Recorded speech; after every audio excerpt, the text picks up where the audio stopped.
Orlando, conta pra gente qual que é o sabor da coluna de hoje.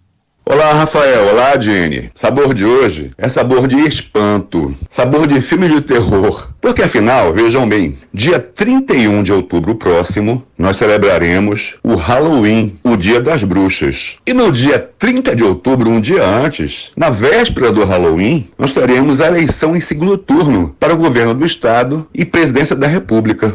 E parece que essa proximidade das eleições com o Halloween tem impactado em muitas notícias que são distribuídas a respeito da eleição. Eu explico, vamos lá. Tem a impressão que vocês, Rafael e Jenny, devem ter recebido, por exemplo, um link que fala que a Xuxa tem um pacto com o demônio. Também deve ter recebido um link que fala que as igrejas no Brasil podem ser fechadas e proibidas, que haverá perseguição aos cultos cristãos. E ontem, a mais nova dessas notícias que são distribuídas fartamente, largamente pelo WhatsApp, é que na Argentina, o atual presidente Alberto Fernandes já decretou que os imóveis ficarão na posse dos seus proprietários até a morte deles. E que após a morte deles, os imóveis serão confiscados pelo Estado e que não haverá transição para herdeiros. Tudo isso tem sido largamente distribuído via internet, via WhatsApp, como verdades, mas são mentiras, são as famosas fake news. Eu peguei 3 exemplos dos que eu acho mais absurdos, mas todo dia tem uma série, um calendário, um cardápio inteiro de notícias que são absurdas e que as pessoas não se dão ao trabalho sequer de verificar a procedência daquela notícia, se o site que a publica tem alguma credibilidade ou se é conhecido e se o português que é escrito na notícia está correto. Eu tenho a impressão até que algumas pessoas, ou que muitas pessoas que espalham essas notícias de maneira farta, sabe que são mentiras, mas que elas espalham para causar confusão, para causar o terror, para deixar a população amedrontada, espantada, em clima de Halloween. E é engraçado que a gente, durante o primeiro turno das eleições, conseguiu sair desse primeiro turno sem tantas fake news assim.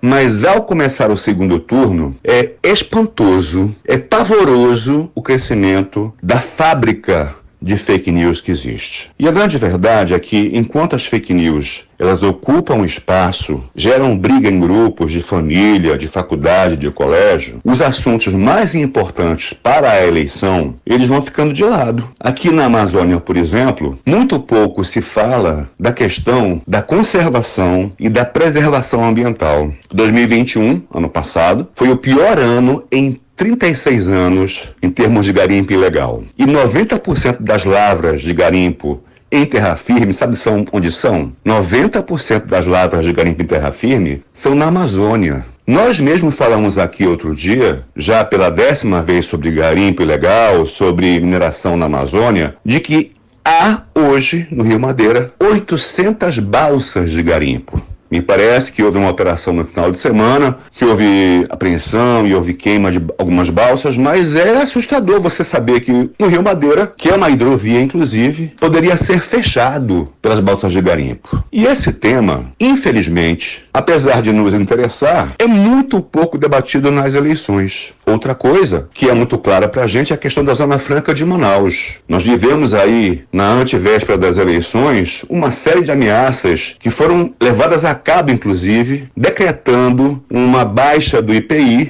e tirando da Zona Franca de Manaus um dos seus principais fatores de competitividade em relação à indústria brasileira. Com o início das eleições, houve novos decretos, enfim. Mas é uma questão que continua escamoteada. Como é que vai ficar a Zona Franca de Manaus depois das eleições? Qual a decisão dos candidatos a respeito à Zona Franca de Manaus? Se a Zona Franca efetivamente perdeu seu poder de atração, de geração de renda, quais são os planos alternativos dos governos estaduais e federais, ou daqueles que pleiteiam o governo estadual e federal, para a geração de renda, sem afetar drasticamente o meio ambiente? Muito pouco ou quase nada tem se falado sobre isso. E mesmo quando se fala, não se aprofunda a questão. Mas as pessoas parecem não estar interessadas no futuro delas. Estão mais interessadas em distribuir fake news. Eu, pessoalmente, me preocupo, inclusive, com o Brasil que nós teremos após a eleição. Depois de tanta guerra, de tanto conflito, de tanta confusão, de gerar um confronto, inclusive, religioso. Como é que vai ser o Brasil depois da eleição? Um espanto.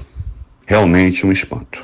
Hashtag pensa, nós precisamos parar de falar mentiras tolas e falar verdades necessárias antes da eleição. Debater os temas que nos interessam e parar de espalhar mentira. Bem, Rafael e Jenny, eu escolhi para hoje, para terminar um tema tão dolorido. Excelente semana, nossos ouvintes também, que nós saibamos o que fazer para que tenhamos boas eleições. Menos mentira e mais verdade.